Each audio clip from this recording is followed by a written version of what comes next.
Battle of Pilot Knob was one of the bloodiest battles of the entire Civil War. In the brief span of 20 minutes, more than 1,000 officers and men lay wounded at the foot of Pilot Knob Mountain.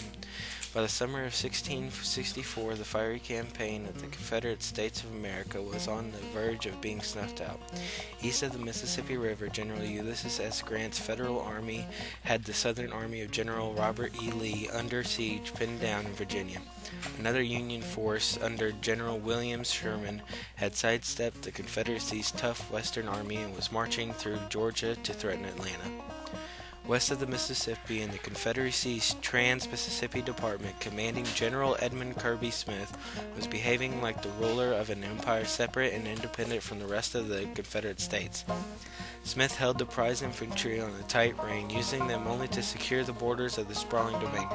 The lack of a Confederate military threat in the West allowed the Union to lightly garrison its western flank and to concentrate its strength in the East.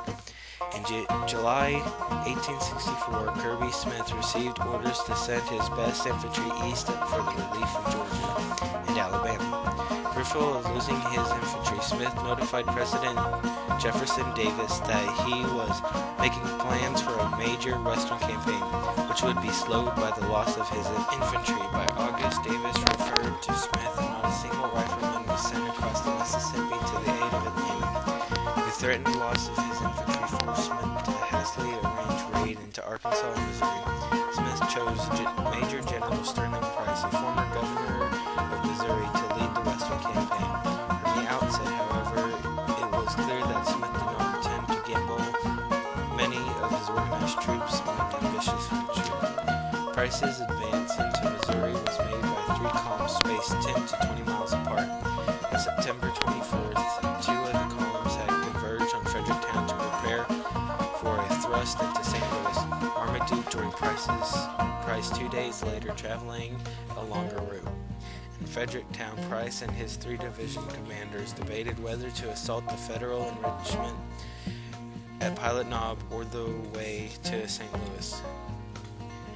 Having met only token resistance thus far, Shelby wanted to move directly to St. Louis, which he believed could be taken in a day.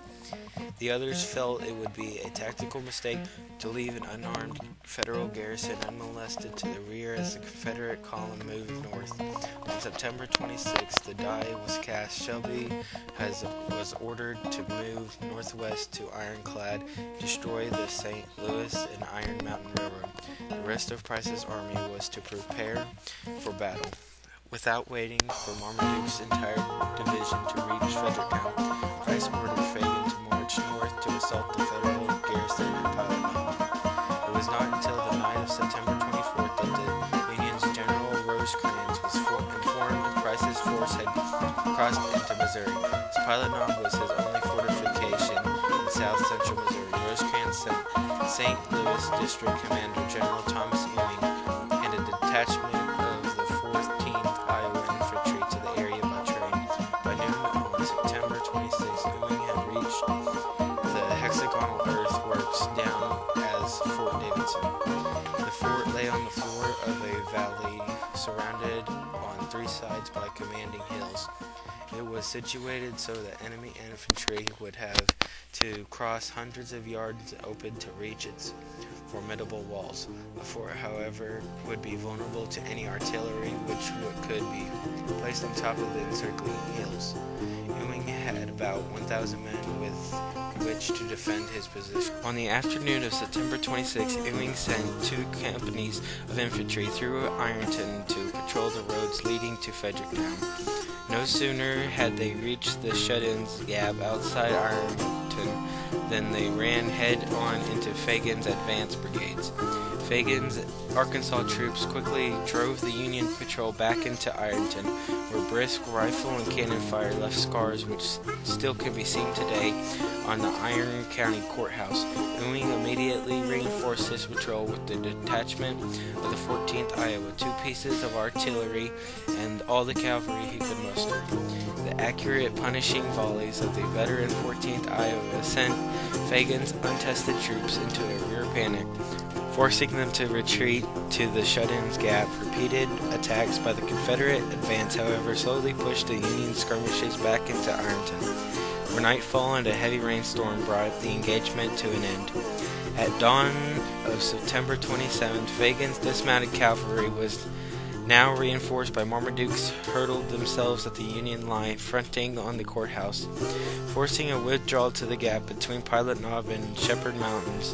When the small Union force came within sight of the fort, Ewing ordered the 14th Iowa to spur of Shepherd Mountain and his dismounted cavalry to the side of Pilot Knob, opening the gap to the Federal artillery in the fort.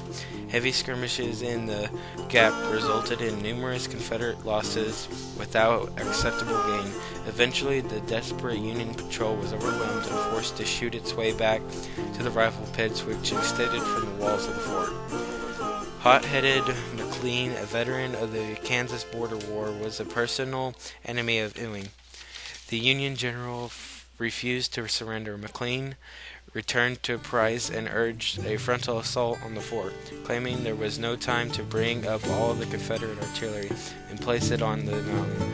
Price soon became convinced that placing the big guns on the mountain would be no easy task, and the first attempt at placement saw a Confederate cannon disabled and its gunner killed by the first few volleys from the expert Federal artillerymen. Price was now determined to try a frontal assault. For nearly an hour, a hush fell over the peaceful valley, a silence before the storm. Among the heavy brush and timber on the mountains, the Confederate commanders were forming their brigades for battle. In the fort, Ewing ordered his cannons run down from maximum elevation and trade across the flat. The riflemen could not take their places to file from the walls. Details were assembled to tear cartridges, load rounds, and pass up the guns as they were needed. At the foot of the encircling mountains, 9,000 Confederates crouched down and waited. At 2 o'clock, the silence was broken. Confederate cannons in the gap opened on the earthen fort. Soon waves of dismounted Southern cavalry poured into the open. The troops, formed in long columns, 3 ranks deep, slowly moved toward the fort. Inside the walled enclosure, the riflemen were ordered to hold their fire, and the Union artillery was opened on the advancing Confederate lines. At short range across the flat, the big guns could not miss. Dense clouds of smoke blanketed the fort and rose in columns hundreds of feet high. The surrounding Confederate mass continued its ill-fated advance, now aware that the rifle pits could not be held. Union soldiers poured into the fort. The Confederate horde was now only 500 yards from the wall when Union riflemen were ordered to fire. With spent rifles being passed down and loaded ones handed up, the 300 rifles along the top of the wall spewed forth lead as if from machine guns.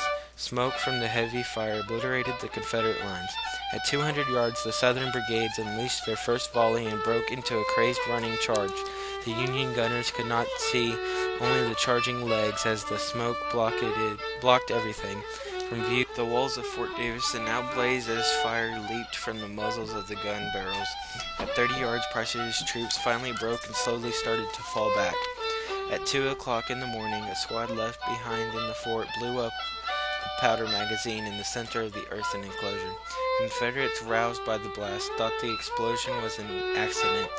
At dawn, Price's dwindling army awakened to find the fort empty, with a giant smoking hole in the center. In a fit of rage, Price sent Marmaduke's division after the escaping Federals. Although Ewing ran headlong into Shelby, he was able to successfully fight his way to a strong Union fortification in Rolla. Marmaduke and Shelby wasted their 3 days on the futile pursuit.